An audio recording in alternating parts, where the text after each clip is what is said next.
TikTok adalah platform media sosial yang mendunia sejak diluncurkan pada tahun 2016.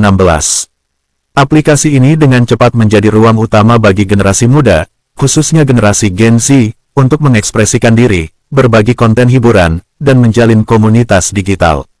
Dengan durasi video pendek yang dapat dikonsumsi dalam waktu singkat, TikTok mengandalkan algoritma canggih untuk menghadirkan konten yang adiktif, secara personal, namun, di balik popularitasnya, muncul kekhawatiran serius mengenai dampak psikologis, sosial, dan moral. Sebelum kita mulai videonya, jangan lupa untuk klik tombol like, tinggalkan komentar, dan subscribe agar tidak ketinggalan konten menarik lainnya. Yuk langsung saja kita simak videonya.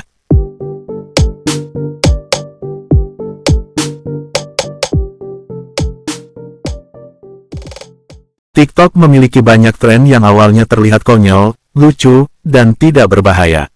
Namun, ketika tren tersebut ditiru secara massal tanpa mempertimbangkan dampak dan risiko, ia bisa berubah menjadi sesuatu yang merusak.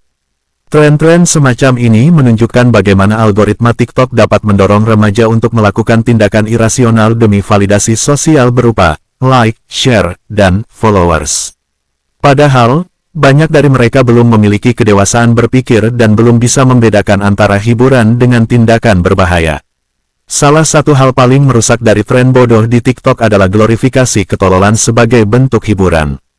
Konten yang memperlihatkan seseorang melakukan sesuatu yang bodoh, tidak masuk akal, atau bahkan menjijikkan seringkali mendapatkan jutaan penonton dan pujian dalam bentuk komentar kocak. Akibatnya, banyak remaja Gen Z yang berlomba-lomba untuk menciptakan konten serupa, bukan karena mereka ingin berkreasi, melainkan demi popularitas. Dalam jangka panjang, hal ini menciptakan ilusi bahwa menjadi bodoh atau tidak tahu malu adalah cara cepat untuk sukses. Budaya ini menggeser nilai-nilai kerja keras, kreativitas, dan integritas ke pinggir, digantikan oleh tren sesaat yang menghibur tapi kosong secara intelektual. TikTok mendorong budaya validasi eksternal. Dengan fitur seperti For You Page, yang membuat pengguna merasa bisa viral kapan saja, Gen Z menjadi semakin tergantung pada penilaian orang lain untuk merasa berharga. Mereka menjadi cemas jika kontennya tidak mendapatkan cukup like, atau jika mereka tidak ikut tren yang sedang viral. Hal ini memperkuat fenomena FOMO, Fear of Missing Out, dan membentuk generasi yang haus pengakuan, tetapi rapuh secara emosional. Banyak remaja yang merasa harus terus membuat konten, mengejar tren, dan tampil sempurna di depan kamera, bahkan jika itu bertentangan dengan nilai atau kenyamanan pribadi mereka. Masa remaja adalah masa pembentukan identitas. Namun, ketika Gen Z lebih banyak menghabiskan waktunya di TikTok, mereka lebih cenderung membentuk identitas yang disesuaikan dengan apa yang laku secara algoritma, bukan berdasarkan eksplorasi diri yang otentik. Tren-tren yang menekankan penampilan fisik, gaya hidup mewah, dan relasi romantis palsu membuat remaja membentuk citra diri berdasarkan ekspektasi media sosial. Mereka kehilangan kesempatan untuk memahami siapa diri mereka sebenarnya. Akibatnya, muncul krisis identitas massal yang ditandai dengan rendahnya harga diri, ketidakpuasan terhadap kehidupan nyata, dan depresi. Beberapa tren TikTok bahkan secara terang-terangan melanggar etika dan norma sosial. Misalnya, peran terhadap orang tua, guru, atau orang asing yang menyakiti atau mempermalukan mereka. Tren berpakaian terbuka dan menggoda demi views, bahkan oleh anak-anak di bawah umur. Penggunaan bahasa kasar dan ekspresi vulgar sebagai bentuk kebebasan berekspresi. Konten seperti ini membuat batas antara benar dan salah menjadi kabur. Lebih buruk lagi, karena ditonton jutaan orang, tren ini dianggap wajar bahkan ditiru oleh remaja yang belum memiliki filter moral yang kuat. Konten TikTok bersifat cepat, instan, dan terus-menerus. Ini merusak kemampuan konsentrasi dan memori jangka panjang. Beberapa studi menunjukkan bahwa anak muda yang sering menonton video pendek mengalami penurunan kemampuan fokus dan lebih sulit untuk memahami informasi kompleks. Selain itu, tekanan sosial untuk tampil sempurna di TikTok juga meningkatkan tingkat kecemasan, body dysmorphia, bahkan gangguan makan.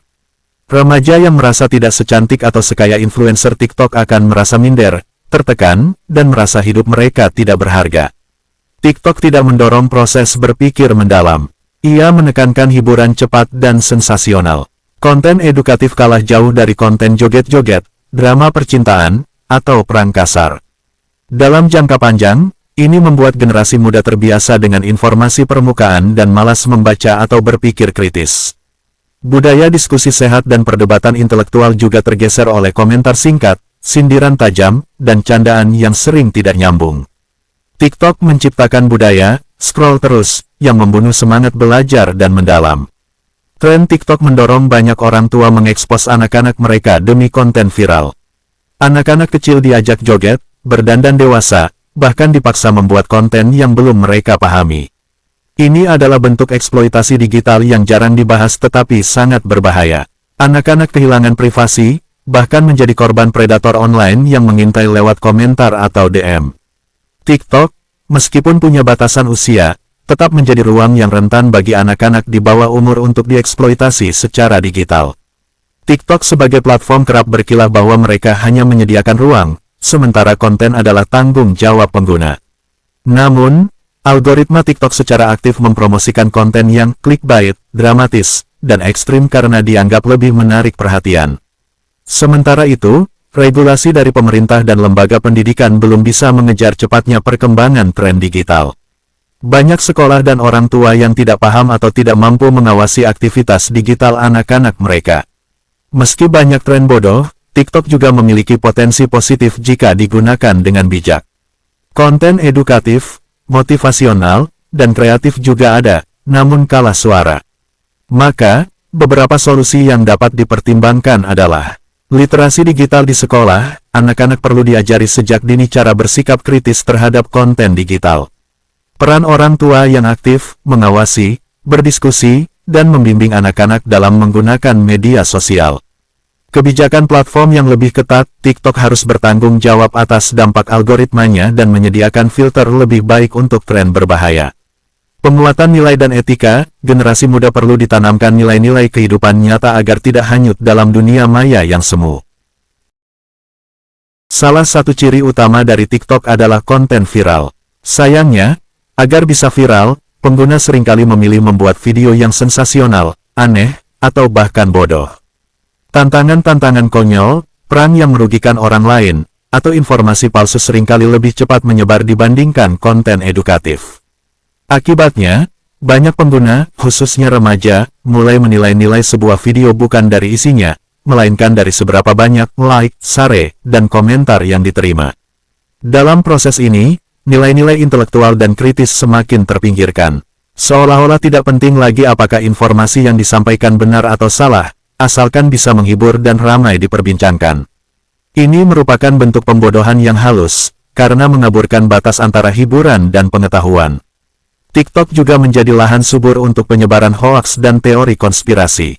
Banyak pengguna membuat video dengan narasi bombastis tanpa dasar ilmiah, seperti air rebusan daun ini bisa menyembuhkan segala penyakit, atau bumi itu datar dan NASA menutupinya. Parahnya, konten semacam ini seringkali dikemas secara menarik dan disampaikan dengan percaya diri, sehingga mudah dipercayai oleh mereka yang kurang literasi digital. Remaja dan anak-anak yang belum memiliki kemampuan berpikir kritis yang matang bisa dengan mudah terjerumus dan mempercayai informasi tersebut tanpa mempertanyakan kebenarannya. Dalam jangka panjang, ini dapat merusak cara berpikir generasi muda, menciptakan masyarakat yang mudah dibohongi dan enggan melakukan verifikasi terhadap informasi yang diterimanya. TikTok didesain untuk membuat penggunanya terus-menerus menonton video, berpindah dari satu klip ke klip berikutnya tanpa henti. Ini menciptakan pola konsumsi konten yang dangkal dan instan, menurunkan kemampuan konsentrasi, serta menumpulkan kemampuan berpikir panjang. Akibatnya, banyak pengguna menghabiskan berjam-jam hanya untuk menonton video-video pendek yang tidak membangun, sementara waktu untuk belajar, membaca, atau merenung jadi tersisih. Lebih jauh, budaya scroll tanpa henti ini bisa menciptakan ketergantungan digital. Banyak pengguna yang merasa cemas atau gelisah jika tidak membuka TikTok selama beberapa jam, menunjukkan gejala-gejala adiktif. Hal ini bisa berdampak buruk terhadap kesehatan mental, produktivitas, dan kehidupan sosial seseorang. Di TikTok, orang yang berperilaku konyol atau mengumbar kebodohan bisa menjadi selebriti dadakan. Fenomena seperti ini bisa memberikan pesan yang keliru kepada penonton muda, bahwa menjadi bodoh itu tidak apa-apa, bahkan bisa mendatangkan ketenaran. Akibatnya, nilai-nilai seperti kerja keras, pengetahuan, dan etika kerja menjadi kurang dihargai dibandingkan keberanian tampil beda meskipun isinya tidak bermutu.